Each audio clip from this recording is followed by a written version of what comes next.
Bismillahirrahmanirrahim. Assalamualaikum warahmatullahi wabarakatuh. Al-Fatihah. A'udzubillahi minasyaitonirrajim. Bismillahirrahmanirrahim. Alhamdulillahi rabbil alamin. Arrahmanirrahim. Maliki yaumiddin. Iyyaka na'budu wa iyyaka nasta'in. Ihdinas siratal mustaqim.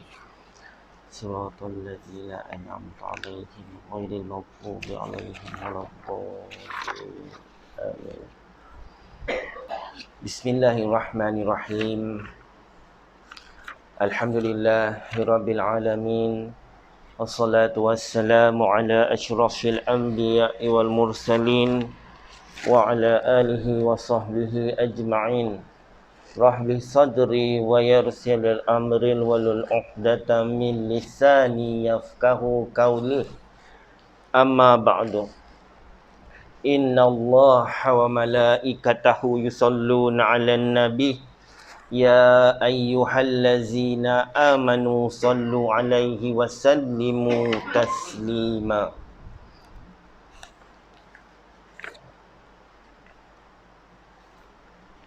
Alhamdulillah, kita masuk kepada 10 Muharram. Terlebih dahulu yang saya muliakan timbalan pengerusi Surau Ubudiyah, seluruh ahli jawatan kuasa, datuk-datuk, datin-datin, puan seri, Tan Sri kan, Puan Sri. Seterusnya muslimin muslimat yang Allah muliakan dengan Islam. Apa khabar? Batuk tu sakit. Ada seorang lagi kawan yang seorang lagi tu, siapa dia? Alah, biasa saya tu lah, kalau saya mengajak susah saya nak kenal nama. Datuk Zahari saya kenal. Tuan Haji Wazir saya tahu nama. Tuan Haji Ilyas saya tahu nama.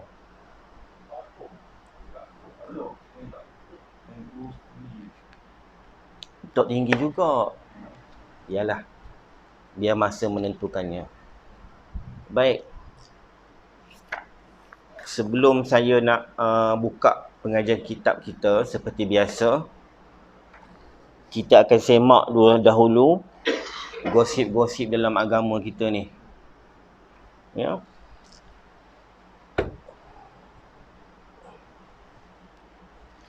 Baik.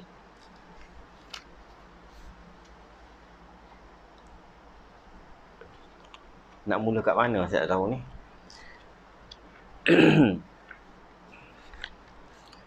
Adalah seorang hamba Allah ini, ya, menyebut mengatakan baginda Nabi adalah pelarian. Ya. Pelarian bermaksud, kalau kita buka kamus lah, ya, sekelompok manusia yang dihalau keluar ataupun terpaksa keluar kerana keadaan semasa di tempatnya dalam keadaan darurat atau mengancam nyawa dan juga harta benda. Baik. Bunyinya sama macam hijrah, betul tak? Pertama kalinya bagaimana baginda Nabi SAW dapat berita tentang Madinah ni adalah kota yang akan dihijrahi. Waktu bila? Pertama kali baginda tahu. Sewaktu berlakunya peristiwa Isra' dan Mi'raj. Ya? Sewaktu di atas tunggangan Jibril. Baginda Nabi bertanya, tanah apakah yang bercahaya itu? Kemudian Jibril pun menjawab, wahai Muhammad, itulah dia tanah Madinah di mana kamu akan berhijrah ke sana. Ya? Peristiwa ini berlaku pada 10 hijrah, iaitu tahun ke-10 kenabian, iaitu tahun kedukaan di mana isteri tercinta baginda Nabi yang banyak berkorban harta dan benda, pergi meninggalkan baginda serta bapa saudara baginda Nabi. Ya, dia panggil tahun kedukaan. Dari sini kita tahu, kita nampak dah perancangan Allah. Ya. Yang kedua, Allah yang menurunkan wahyu supaya baginda Nabi Muhammad ini berhijrah.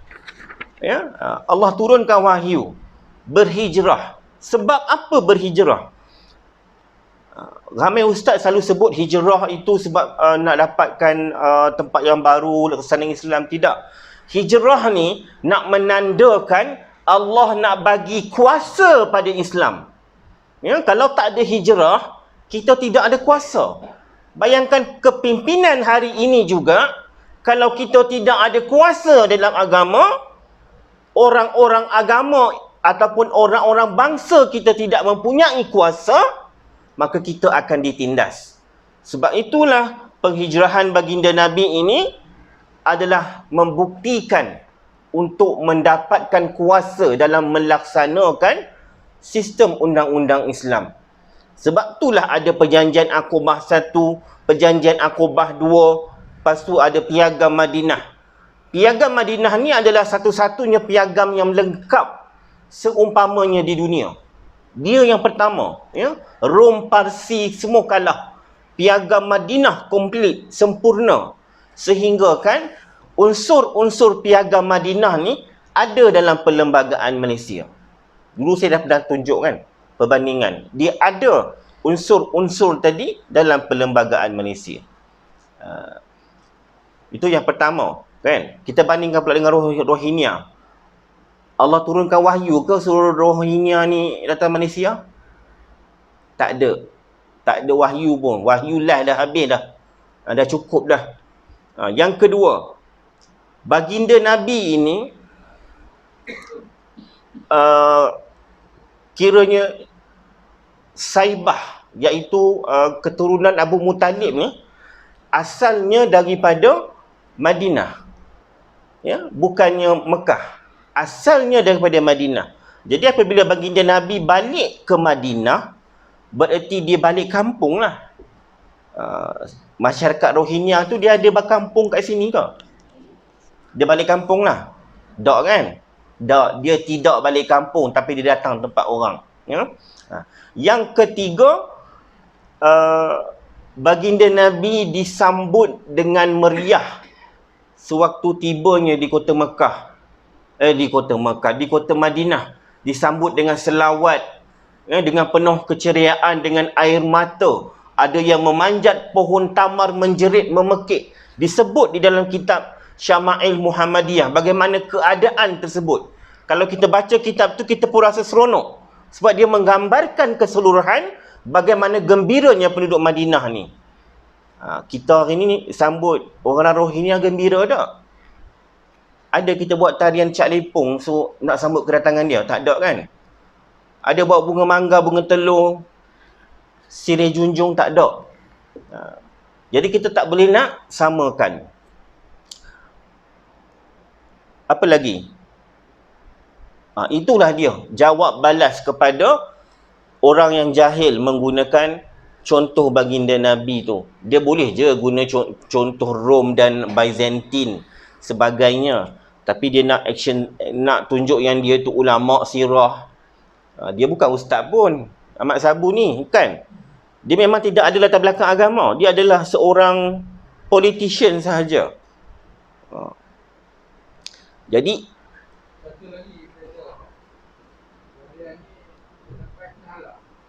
kena halau kan.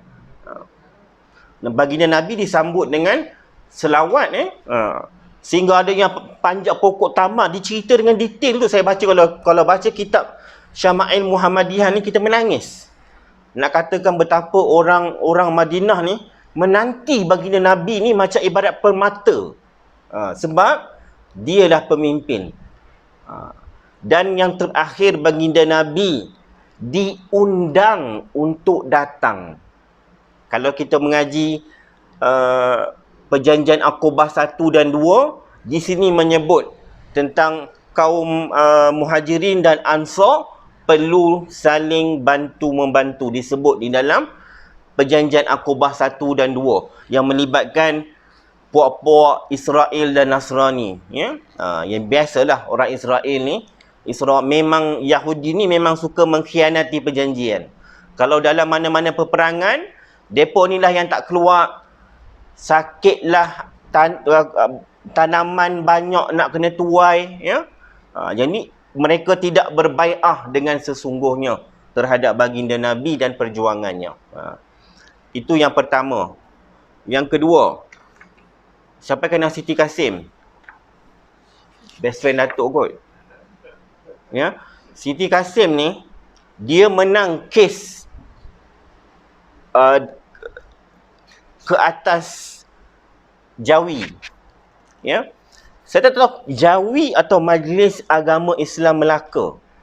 Tapi dekat Kerajaan Akbar tu tulis Jawi. Ya, statement yang dibuat oleh dia lepas perbicaraan tu dia akan keluar addendum kan. Jadi inilah statement addendum yang dikeluarkan. Kenapa Siti Kasim tu boleh menang? Baik. My statement, apologies on the caps as I copy from my statement as I need to read it. Ya, kenyataan akhbar Siti Kasim, plaintiff Jawi versus Siti Zabedah Kasim. Nama punya sedap, Zabedah. Macam orang dulu kan, Siti Zubaidah kan, cantik, lembut kan. Bila tengok dia buat screensaver untuk anak, boleh lah. Baik, dia ucap selamat, Assalamualaikum, dia sebut syukur pada Allah, dia sebut apa lagi? Benda-benda yang menunjukkan dia tu Islam. Dan yang paling tragis apabila dia sebut Islam tidak bercanggah dengan hak asasi manusia. Islam sendiri mengundang hak asasi universal untuk manusia diperhatikan di bawah semua keadaan.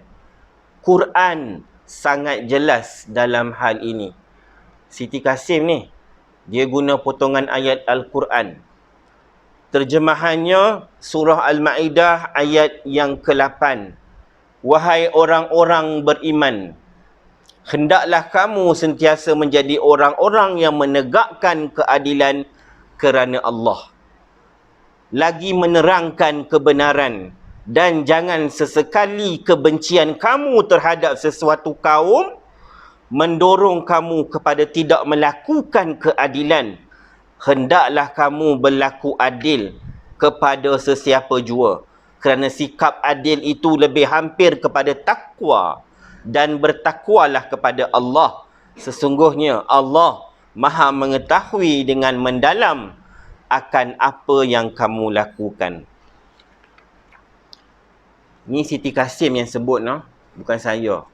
Dia sebut orang bertakwa. Pertama, dia kata hak asasi pada setiap individu. Okay. Kalau pencuri itu sebagai hak asasi dia, apa yang kita kena jaga? Contohlah pencuri. Yang kes dia ni, Siti Kasim menentang Jawi kot, buat rush dalam satu pertandingan Ratu Cantik Pondan. Jadi dia tidak ada hak tanpa waran untuk masuk dan pecah masuk dalam majlis orang. Siti Kasim menang sebab dari segi civil saja. Kalau dari segi perundangan Islam, adik-adik tu semua dah kena dakwa dah. Ya. Jadi orang ingat kemenangan ini adalah kemenangan Islam itu jatuh. Tidak. Kemenangan ini adalah melibatkan Siti Kasim membantah kerana tidak ada waran tadi untuk menangkap atau untuk menceroboh. Dan yang sakit hatinya apabila disebut, jadilah kita orang-orang yang bertakwa, membela kepada orang-orang yang lemah. Maksudnya di sini, orang tu jahat ke, orang tu baik ke, kita kena tolong, kena bantu, naikkan dia. Kena bagi dia keadilan. Habis kalau pencuri, Contoh, kita nak jaga macam mana dia punya hak asasi. Kalau kita potong tangan tak kan? Hukum Allah kita buat. Ya, daripada ayat ini Allah nak menerangkan tentang amal ma'ruf nahi mungkar.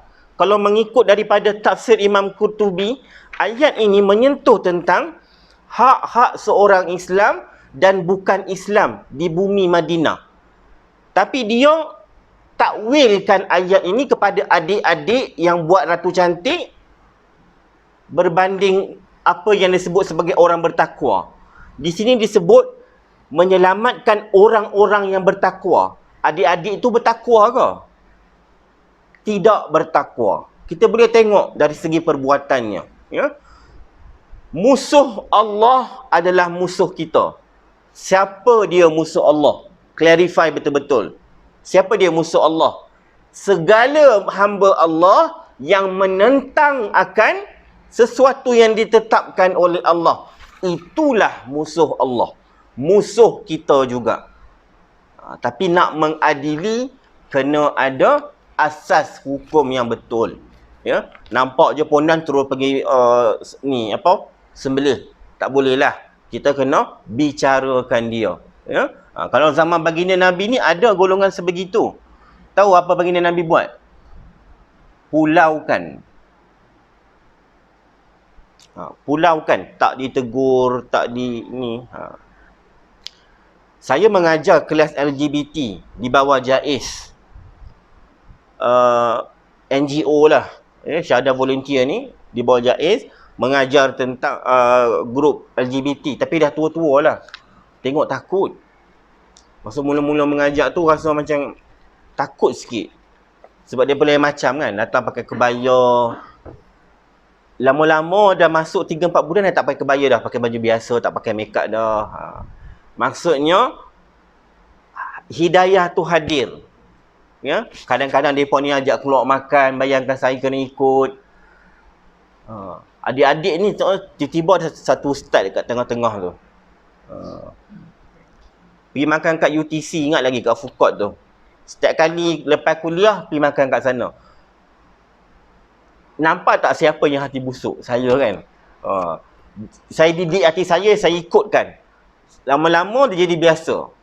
Sebab orang ni dah nak kembali ke pangkal jalan. Kita pula nak rasa rendah diri sebab bersama dengan dia orang. Sepatutnya kita rasa syukur. Ya, kita dah boleh bimbing dia. Alhamdulillah ada separuh ni dah pergi buat umrah dah. Ya, balik umrah. Sekarang saya ada yang saya hantar pergi pondok, ada yang belajar di bawah JAIS. Ya. Alhamdulillah JAIS ni dia jaga. Yang mana dah tobat ni dia jaga, dia bagi duit. Ada yang buat program di bawahnya melalui NGO lah. Ya. Jadi kalau orang tanya Siti Kasim menang, cakap dia menang sebab civil je, bukan sebab hukum Allah. Ya. Dia nak sebut yang dia kata dia amal ma'ruf nahi mungkar. Semalam siapa tengok press conference seorang Cina ni? Seorang Cina yang tengah dituduh ni, dia sebut amal ma'ruf nahi mungkar. Tengok tak pukul 4 petang semalam, Ling Guan Eng, ya, sebut amal ma'ruf nahi mungkar. Kita nak sebut bila lagi amal ma'ruf nahi mungkar? Bila kita nak sebut? Dia dah sebut dah. Tak tahulah dia faham atau tak maksud amal ma'ruf nahi mungkar tu. Air ni aku minum pula kan. Baik. Selesai isu semasa. Saya nak sentuh sikit tentang hijrah. Tentang awal Muharram. Ya. Kenapa kita sambut awal Muharram? Kenapa kita sambut takwim Islam? Sebab pada zaman baginda Nabi tidak ada takwim Islam. Tidak ada. Tapi memang ada perkataan-perkataan Rabiul Awal, Rabiul Akhir, Zulqaidah, Zulhijjah, Muharram, Safar, Ramadan, Syawal memang disebut di dalam Al-Quran. Tetapi yang mana pertama, kedua dan ketiga tidak disebut. Baik. Kenapa kita kena tahu benda ni. Saya bagi satu contoh lah. Ada orang buat perayaan dekat sana. Kita pun pakai baju siap-siap, serban semua. Pipi sekali tengok orang buat tai pusam. Tak tahu nak sambut apa. Sebab tak ada idea. Apakah sambutan dia. Ya? Baik. Ma'al hijrah tidak berlaku pada bulan Muharram. Memang tidak berlaku. Hijrah berlaku pada bulan Rejab. Ya? Kalau mengikut dari bulan Safar, Rejab pula.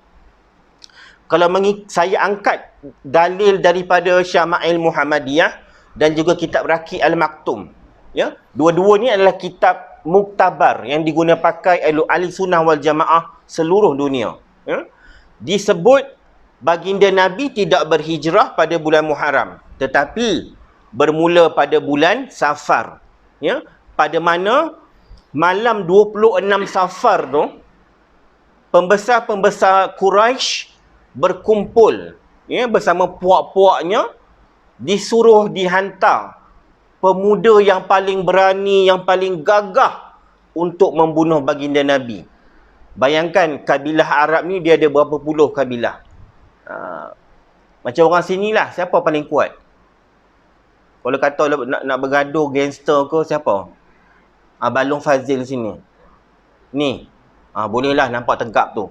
No? Jadi apabila berlakunya perjumpaan tadi, pemuda-pemuda Quraisy ini mengepung tempat kediaman baginda Nabi. Ada banyak dalil menyebut tentang ini. Ya? Ada juga mempertikaikan yang Saidina Ali tidak berada di atas katil. Ya? Sebab nak mengatakan baginda Nabi ni tidaklah sekejam itu sampai nak membiarkan sahabatnya dibunuh. Ada pendapat mengatakan ya, ada di situ, iaitu Saidina Ali menggantikan baginda Nabi. Ya? Jadi nak ambil yang mana? Saya lebih cenderung kepada yang kedua. Sebab itu ada disebut di dalam beberapa kitab. Sirah Nabawiyah dan Nurul Yakin ada menyebut tentang Saidina Ali baring di atas katil menggantikan batang tubuh baginda Nabi. Ya? Pertembungan pendapat yang kedua berkenaan dengan pemuda-pemuda tadi, adakah mereka ini tidur ataupun berhalusinasi, tidak nampak baginda? Ya? Ada hikayat sirah menyebut mereka ini tertidur, Allah tidurkan mereka. Ya?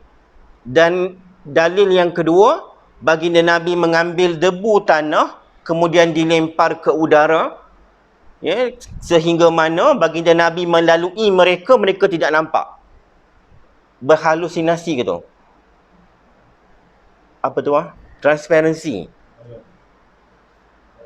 Macam predator yang hilang tu kan. Tahu-tahu je nampak. Baginda Nabi melepasi pemuda-pemuda tersebut. Ada banyak lagi riwayat dia. Dia menggunakan penunjuk arah daripada orang bukan Islam. Seorang laki-laki mengejar baginda Nabi, kaki kudanya terbenam. Dilari lagi terbenam. Ya? Sehingga kan baginda Nabi berjanji, janganlah engkau mengejarku dan tolong simpan rahsia ini. Akan kuberikan kamu gelang. Saya dah lupa nama gelang tu. Satu hari nanti gelang ini menjadi milik kamu. Sebab gelang tu menandakan kuasa. Ya? Nak cerita detail nanti pukul 9.10 baru habis. Sebab dia sirah kan. Jadi apabila baginda Nabi mengetahui saja pemuda-pemuda tadi ada, ya, Jibril menyampaikan wahyu Allah supaya baginda Nabi bergerak malam itu. Jadi baginda Nabi lakukanlah seperti saya sebutkan tadi, diambil sedikit debu tanah dan dilempar ke udara, kemudian dapat melepasi pemuda tersebut, dan pada 8 Rabiul Awal baginda Nabi tiba di Masjid Quba, masjid pertama di dunia. Kiranya sebelum-sebelum ni tak ada rumah ibadah untuk orang Islam. Masjid Quba adalah masjid pertama yang mana lantainya pasir, dindingnya daripada tamar, pelepah tamar. Ya? Dan pada 12 Rabiul Awal bersamaan dengan 27 September 622 Masihi, Nabi masuk ke Madinah dengan sambutan yang gilang gemilang. Itulah yang sampaikan unta baginda Nabi tu diminta untuk mencari siapakah orang yang layak untuk baginda Nabi bermalam di rumahnya, ya, dan sebagainya, ya. Saya nak cerita sebenarnya kenapa Muharram jadi bulan pertama dalam Islam, ya. Baik. Islam berkembang dengan pesat apabila Khulafa' Ar-Rasyidin ni naik, ya, sampai pergi ke Rom, Byzantine, ya, sampai ke Spanyol panggil apa? Madrid, Andalusia, ya, sampai ke sana. Ada sebuah gereja yang dibina di sana daripada tulang-tulang orang Islam yang dibunuh sewaktu peristiwa April Fool tu. Dia kata naiklah kapal ni, korang baliklah tempat korang. Tapi dibakar, ya. Tulang-tulang tu dikutip dibuat gereja. Ada saya lupalah apa nama gereja tu. Saya nak suruh Google tengok. Kalau tengok cerita daripada kisah balik diorang kan, dia kata benda tu adalah nak menyelesaikan masalah tanah kubur yang tak cukup buat orang-orang Kristian. Padahal orang yang tulang-tulang tu semua tu adalah orang Islam, ya, tulang-tulang orang Islam, ya. Baik, sewaktu baginda Nabi tak ada takwim Islam, memang tidak ada. Sebab tu orang Wahabi marah, dia kata kenapa zaman Nabi tak ada pun takwim Islam, kenapa kita beria nak ada takwim Islam?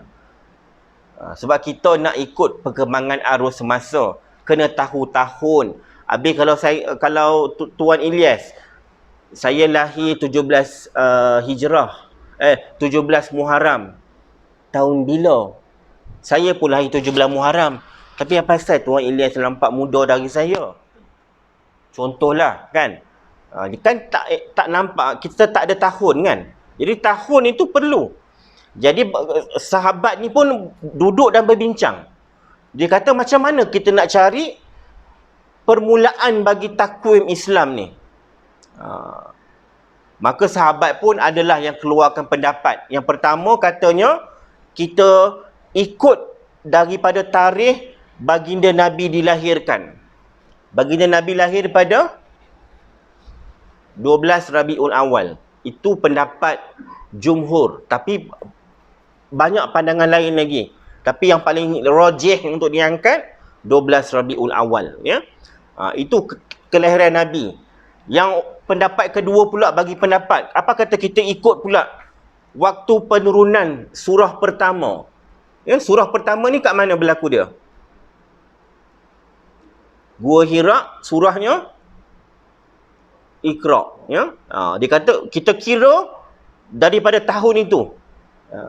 Kemudian pandangan yang ketiga, berlakunya Isra' dan Mi'raj, iaitu tahun ke-10 kenabian, tahun kedukaan baginda Nabi. Dan pendapat yang keempat dikeluarkan oleh sahabat adalah hari baginda berhijrah. Kalau hari baginda berhijrah adalah pada, tadi saya sebut bulan apa? Bulan Safar, ya.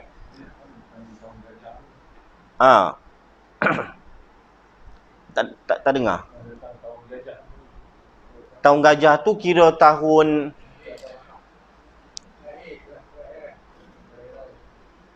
saya dah sebut macam mana. Dia tahun-tahun zaman tu ikut kalender orang-orang situlah. Sebab bulan-bulan Islam ni, bulan-bulan nama-nama ni memang diguna oleh kafir Quraisy juga. Ya. Dalam Al-Quran ada sebut, dan dia adalah terma yang digunakan oleh masyarakat setempat daripada dulu lagi, ya. Jadi apabila dikeluarkan empat pendapat ini, keempat-empat ini ditolak.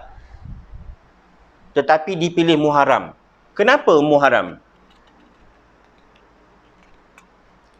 Macam sekarang lah, kenapa Muharram istimewa? Ya? Yang pertama, sebelum Muharram adalah Zulhijjah. Ya? Zulhijjah merupakan bulan di mana umat Islam menunaikan kefarduannya yang kelima, iaitu mengerjakan haji. Ya? Apabila mereka mengerjakan haji, kemuncaknya pada 10 Zulhijjah, iaitu wukuf di Padang Arafah, mereka ini akan pulang ke tempat asal masing-masing. Kalau waktu dulu perjalanan makan hari, makan bulan. Ya? Jadi mereka ini pulang pada bulan Muharram sampai rumah. Ya? Istilahnya mereka lahir seperti bayi, ya, yang tidak punya dosa. Kalau haji mereka itu haji yang mabrur. Ya? Jadi diambil bulan Muharram itu bersempena dengan kepulangannya orang-orang mulia yang baru selesai mengerjakan haji. Itulah asasnya kenapa bulan Muharram tadi dipilih. Sebab yang kedua, yang ni sedih sebenarnya, ya. Turunlah ayat Islam ini, kesyumulan agama Islam ini. Ayat di mana sewaktu baginda duduk untuk khutbah yang terakhir, menandakan telah sempurna agama ini. Agama ini sempurna pada bulan Zulhijjah. Ayat itu turun, para sahabat menangis. Sebab mereka tahu akan pergilah, ya, baginda Nabi kesayangan masyarakat di waktu itu. Jadi dua sebab ini mengapa Muharram itu dipilih, dan berdasarkan ijtihad Saidina Umar, maka lahirlah takwim Islam. Kita biasa nyanyi kan, 1 Muharram detik permulaan perkiraan tahun Islam hijrah, perpindahan Nabi dan umat Islam dari kota Mekah ke kota Madinah. Apa yang salah kat lagu tu? Hijrah tu kan? Atas keyakinan dan iman yang teguh, kaum muhajirin dan ansar bersatu, rela berkorban harta dan nyawa demi menegakkan Islam tercinta. Maksudnya, hijrah ni berlaku bukan macam ramai-ramai masa Nabi Musa nak menyeberangi Laut Merah. Tidak. Hijrah turun je ayat daripada Allah. Hijrah ni berlaku dua-dua. Hari ni orang ni jalan sini, orang ni jalan sini, dua-dua. Dia tidak sekumpulan, supaya tidak dikesan oleh musuh. Baginda Nabi adalah orang yang terakhir keluar bersama dengan Saidina Abu Bakar. Sebab itulah dia mendapat gelaran As-Siddiq, ya. Sebab dia mengiyakan kata-kata Nabi sewaktu peristiwa Isra' dan Mi'raj. Ya, orang lain ketawakan baginda Nabi. Sewaktu Isra' Mi'raj itulah Islam ni dapat mengenali siapa yang fasik, siapa yang fasik dan munafik. Sebab di waktu inilah fasik dan munafik ini bersuara. Kata baginda Nabi, gilalah dan sebagainya. Ya? Jadi ingat dalam fikiran, nanti kita cerita ke anak cucu kita, kenapa Muharram itu disambut sebagai bulan pertama, kerana pulangnya orang-orang mengerjakan haji, dan kedua kerana sempurna dah agama ini. Allah berfirman sewaktu baginda Nabi sedang duduk di atas mimbar menyampaikan khutbah di Padang Arafah. Ya?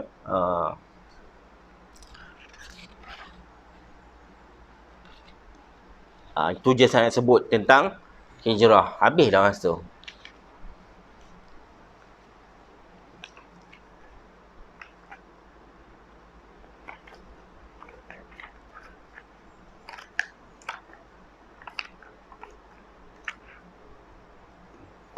Mana kitab saya tu?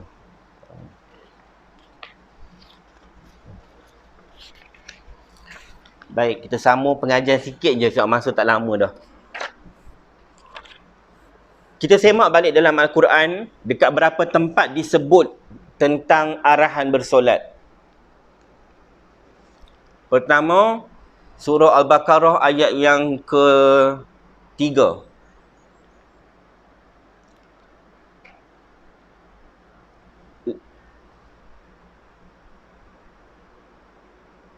Zalikal kitabul la raiba fihi hudan lil muttaqin allazina yu'minuna bil ghaibi wa yuqimunas solah. Maka dirikanlah solat, ya. Kedua, dalam surah Al-Kautsar, fasalli li rabbika wanhar, dirikanlah solat dan sembelihlah haiwan kurban. Lepas tu surah Al-Baqarah ayat 186, wa aqimus solah wa atuz zakah, ya. Dirikanlah solat dan keluarkanlah zakat. Baik. Kenapa Allah sebut banyak kali tentang solat? Sebab mengikut daripada Hafiz Ibnu Hajar, anda tidak ada solat, tidak adalah agama untuk dia. Contoh, dia tak solat setahun. Paling lama saya pernah jumpa orang tak solat 47 tahun. Ada seorang hamba Allah ni 47 tahun tak solat. Tapi alhamdulillah lah, ya, pada umur dia masa tu nak dekat 61, dia main masjid Kota Damansara. Orang-orang kaya lah, ya. Dia beritahu, suruh doakan dia. Dia dah start pergi masjid. Saya kata alhamdulillah, no? Kalau boleh qada balik solat, ya. Dalam Islam, Ahli Sunnah wal Jamaah, Imam Al-Syafi'i, andai kita tidak bersolat, kita tertinggal solat, kita kena qadar, sekadar yang mampu. Sekadar yang mampu ni sampai kita penat lah, bukan sekadar mampu lah, malas lah. Tak. Sekadar yang mampu sampai kita tak larat nak buat. Itu dia punya kata dia, ataupun dia panggil mubalaghah. Mubalaghah ni bersungguh-sungguh. Mubalaghah dalam solat, mubalaghah ambil wuduk. Ambil wuduk kan biasa orang jiruh je tangan, pum. Kalau mubalaghah ni dia gini. Habis dia tonyong sebab dia nak ratakan dia. Yakin mubalaghah, ya. Daripada Imam Al-Zahabi, ya, solat adalah diumpamakan seperti pertalian hamba dengan Tuhan, yang mana orang yang memutuskan pertalian itu dikira berdosa besar, apatah lagi jika dia mengingkari kewajipan atau memperkecil-kecilkan yang mengikat pertalian itu sehingga boleh dianggap kafir jika tidak perlu bertaubat dan kembali kepada Tuhannya, iaitu Allah, ya. Maksudnya, siapa yang tidak mendirikan solat tanpa sebab. Baik, kita kan balik kampung orang utara, orang Kelantan. Siapa orang Kelantan sini? Balik Kelantan. Orang Kelantan ni cuti 2 hari pun dia balik. Sebab saya tahu, sebab adik-beradik saya orang Kelantan. Saya kata, hampa tak penat ke? Dah biasa, dia kata. Memang cuti je nak balik kampung. Dah lah ramai jalan kecil. Mereka ni duk parking kereta, sembahyang tepi jalan. Itu orang tak ada ilmu. Ya? Yang pertama, dia mendatangkan mudarat untuk diri dia. Yang kedua, dia mendatangkan mudarat untuk orang lain. Dia boleh je solat dalam kereta, dalam solat sah dalam kereta. Dia boleh jamak, dia boleh solat sunat hormat waktu. Banyak benda boleh buat dalam kereta. Tapi dia nak tunjuk juga, daripada tu aku sembahyang kat tepi jalan lah. Pertama, dia punya kiblat, dia tidak ada kesahihan dalam hati mengatakan kiblat itu betul.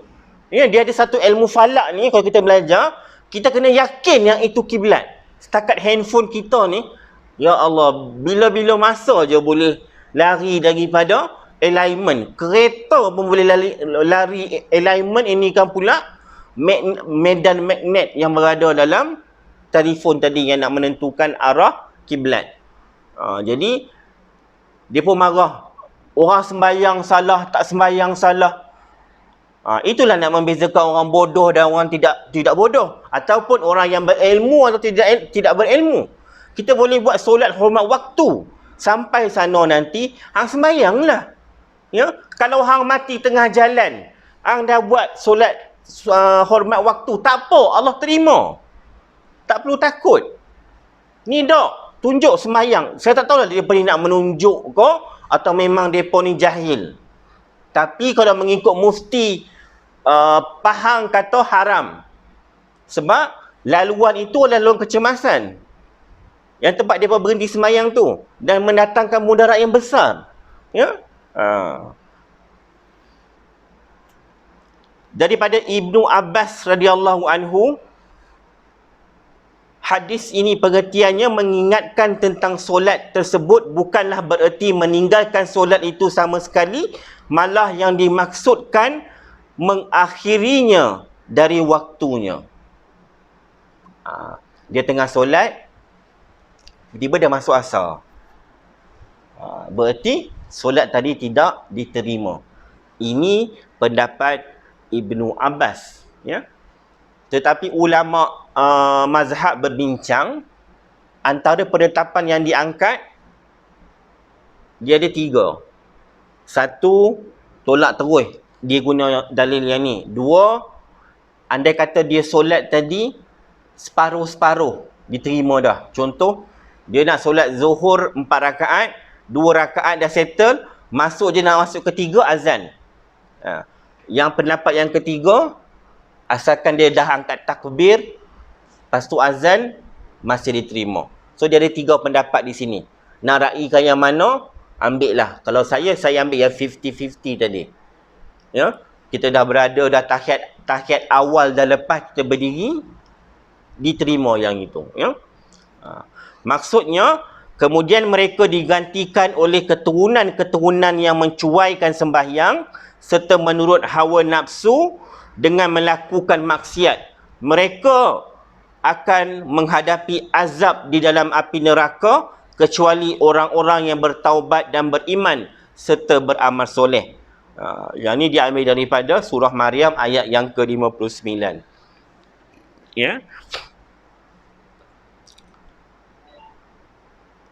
Kalau bapak-bapak, mak-mak hari ini tak sembahyang, tak puasa, ya, boleh tak lahirkan anak yang bersembahyang, berpuasa?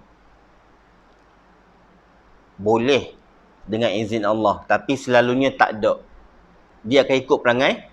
Bagaimana acuan, begitulah kuihnya. Ya? Tak ada pula kita buat acuan kuih lompang, keluar kuih popiah. Tak. Yang itu juga akan jadi kuihnya. Ya? Kita bancuh nak buat kuih bingka hulu, tiba-tiba jadi kuih cara berlauk. Tak ada. Tapi kuasa Allah, siapa yang tahu. Ya? Sebab itulah, kalau nak tegur anak daripada kecil, orang sekarang kalau anak tak sembahyang, dia tak marah. Anak tak pergi sekolah, dia marah. Siap panggil polis lagi. Panggil polis, pergi tangkap, pergi rumah, kejutkan anak dia. Sebab anak dia tak nak pergi sekolah. Sepatutnya, yang sembahyang tadi kita dahulukan. Orang yang menjaga sembahyang, dia akan menjaga aspek lain dalam hidup dia. Percayalah. Dia akan jadi pekerja yang baik. Dia akan jadi seorang yang lemah lembut, sopan santun. Dia akan amanah. Kalau solat tadi berdiri dengan betul lah. Ya? Ada juga orang yang solat tapi hati busuk, jahat, ada je. Ya, mungkin ujian dia tak lepas ujian dia. Ya?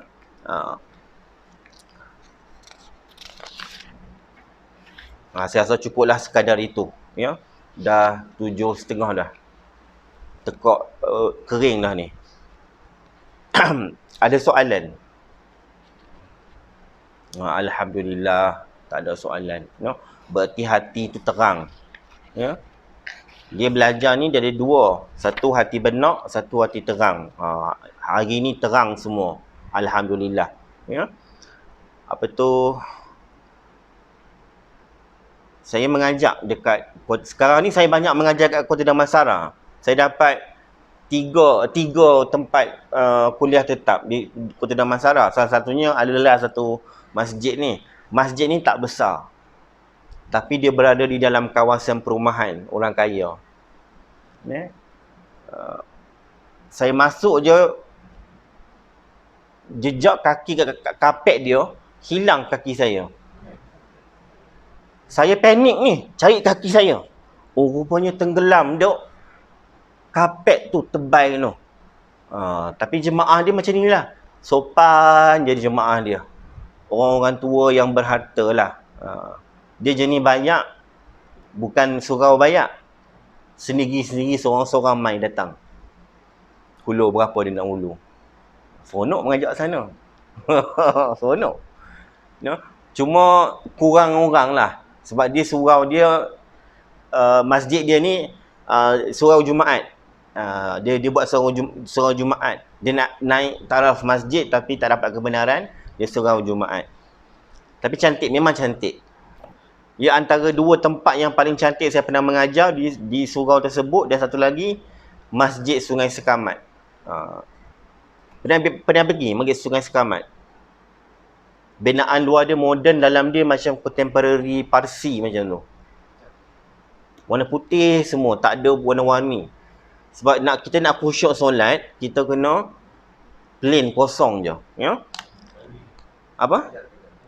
Kajang. Sungai Sekamat Kajang. Segala yang baik itu hak milik Allah, kerana dia maha besar, maha sempurna. Yang lemah itu saya dengan izinnya. Ya? Apa saya sebut tadi ya? Selamat menyambut awal Muharram. Ya? Yang mana nak berpuasa, boleh sempat lagi berpuasa hari ni. Yang mana belum makan kan, masih boleh kalau ikutkan. Ya? Dan puasa 2 hari lah, hari ni dan esok. Maka saya semalam dah hari ni, dua hari. Kalau kita sembahyang sehari je, kita sama dengan puak Nasrani dan Yahudi. Ya? Jadi kita tangguhkan majlis ilmu ni dengan bacaan tasbih kifarah dan bacaan surah Wal-As.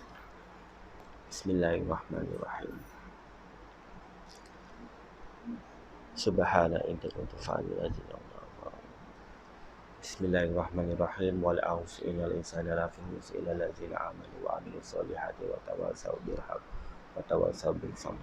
Wabillahi taufiq wal hidayah. Wassalamualaikum warahmatullahi wabarakatuh.